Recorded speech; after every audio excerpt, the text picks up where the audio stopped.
আসসালামু আলাইকুম রহমতুল্লাহি বারাকাতুহ। প্রিয় দেশবাসী বন্ধুগণ, আপনারা সকলেই কেমন আছেন? আশা করি সকলেই ভালো আছেন।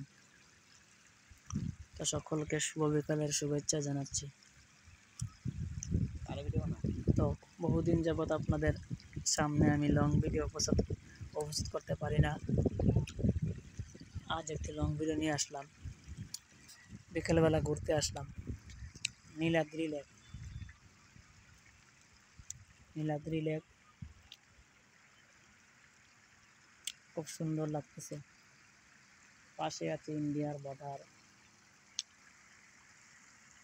পাশেই আছে বর্ডার, সরা ঝরনা। পানির শব্দ আপনারা পাইতেছেন, পানি পড়তেছে। ভাই, এই যে বর্ডার, এই যে পাহাড়, এই যে ঝর্ণা, নদী, এগুলোর কারিগর কে?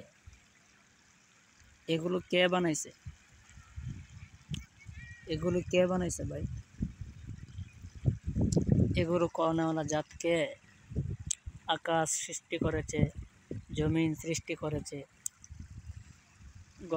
গ্রহ নক্ষত্র তারকাগুলো, সূর্য কে সৃষ্টি করেছে?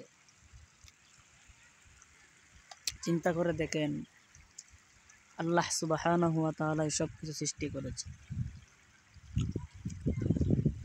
আল্লাহ তাআলা কেন সৃষ্টি করেছে? আল্লাহ তাআলা আমাদেরকে কেনই বানাইছে? আল্লাহ তাআলা আমাদেরকে বানাইছে। আল্লাহ তাআলা নিজেই পবিত্র কালামুল্লাহ শরীফের মধ্যে বলেছেন, ওমা খালাকাতুল জিন্না ওয়াল ইনসা ইল্লা লিয়াবুদুন। আল্লাহ তাআলা জিন এবং ইনসানকে, আল্লাহ তাআলা মানুষকে বানাইছে একমাত্র আল্লাহ তাআলার ইবাদত বন্দেগী করার জন্য। যে মানুষটা আল্লাহ তাআলার ইবাদত বন্দেগী সুন্দরভাবে করবে, বাকি যত মাখলুক আছে সমস্ত মাখলুককে আল্লাহ তাআলা তার গোলামি বানিয়ে দিবে। প্রিয় বন্ধুগণ, আল্লাহ তাআলার ইবাদত বন্দেগী করলে আল্লাহ তাআলা সমস্ত মাখলুককে আপনার গোলাম বানিয়ে দিবে এবং আপনার রিজিকের জিম্মাদারি আল্লাহ তাআলা নিয়েছে।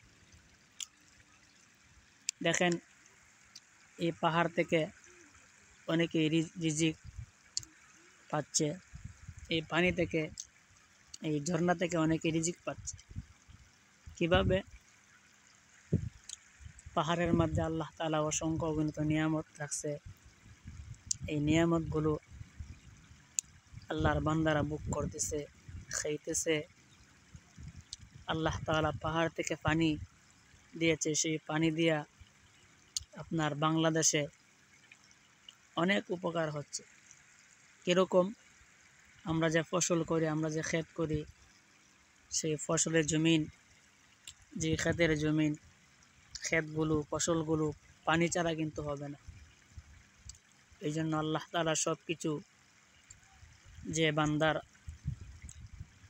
কল্যাণের জন্য আল্লাহ তাআলা যে দিয়েছে, এটাই হলো একটা প্রমাণ। কারণ পানি ছাড়া বান্দা চলতে পারবে না, পানি ছাড়া কোনো ফসলও হবে না।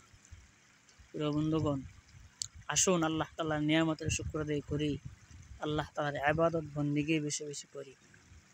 আর যে দৃশ্য দেখাচ্ছি, নীলাদ্রির দৃশ্য, অনেক জায়গা থেকে, অনেক দূর থেকে পর্যটক আসে এখানে ঘোরাফেরা করার জন্য। আসলে ঘোরাফেরা করলে, সফর করলে জ্ঞান বাড়ে। তো আমরা এমনভাবে ঘোরাফেরা করব, আল্লাহ তাআলার নিয়ামতগুলো দেখব, দেখে দেখে শুকর আদায় করব, আমাদের জ্ঞানটুকু বেড়ে যাবে। আমি বিদায় নিচ্ছি। আল্লাহ হাফেজ। আসসালামু আলাইকুম রহমতুল্লাহ।